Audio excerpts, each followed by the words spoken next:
Ya baik, terima kasih. Dengan saya Andre Pira. Di sini kembali lagi saya akan membuat video rekaman menjawab pertanyaan dari salah satu netizen. Dengan pertanyaannya adalah bagaimana proses penggeledahan sesuai dengan ketentuan KUHP atau hukum acara. Kalau kita merujuk kepada ketentuan Undang-Undang Nomor 8 tahun 1981 tentang hukum acara pidana atau Kitab Undang-Undang Hukum Acara Pidana, dalam pasal 34 sampai 37 kalau tidak salah berbicara terkait proses penggeledahan yang dilakukan oleh aparat penegak hukum, dalam hal ini Kepolisian Negara Republik Indonesia atau penyidik dan penyelidik. Nah, penggeledahan ini terbagi menjadi dua jenis, yakni penggeledahan badan dan penggeledahan tempat atau rumah. Namun sebelum saya menjelaskan lebih jauh terkait penggeledahan badan dan penggeledahan rumah, penting untuk kita mengetahui pengertian dasar daripada penggeledahan itu sendiri. Penggeledahan adalah serangkaian tindakan penyidik untuk mengumpulkan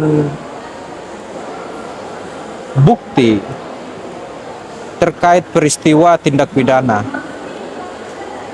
Penggeledahan badan adalah sebuah tindakan penyidik untuk menyelidiki badan seseorang yang diduga sebagai pelaku tindak pidana atau sebagai tersangka tindak pidana.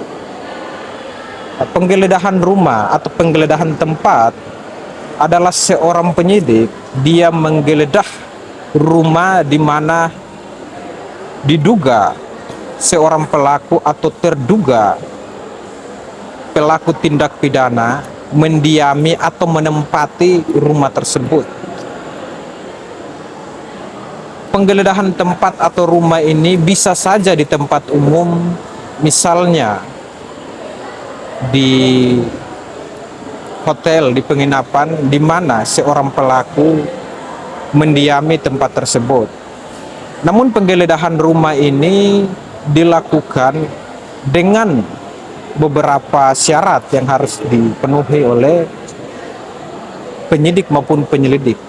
Penggeledahan didasarkan kepada surat perintah, baik surat perintah yang dikeluarkan oleh penyidik maupun surat perintah atau keputusan yang dikeluarkan oleh hakim pengadilan tempat si tersangka itu mendiami, tergantung wilayah hukumnya seperti apa. Kalau wilayah hukumnya di Maluku Barat Daya, maka hakim di pengadilan Semlaki mengeluarkan surat keputusan untuk melakukan penggeledahan.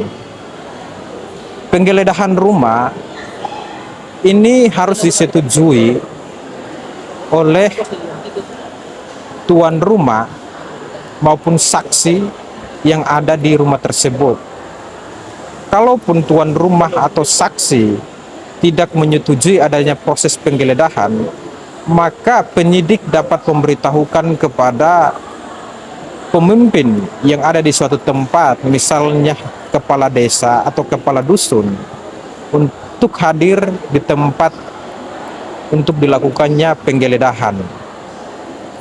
Dengan persetujuan itu, maka penyidik dapat melakukan penggeledahan untuk menemukan bukti-bukti terkait dengan tindak pidana atau peristiwa delik yang dilakukan oleh seorang pelaku itu sendiri. Mungkin itu saja yang bisa saya sampaikan, yang saya jelaskan. Kurang lebih saya minta maaf ketika penjelasan saya mungkin tidak sesuai dengan permintaan saudara. Sekian dan terima kasih. Hormat, Andre Pera. Kalwedo.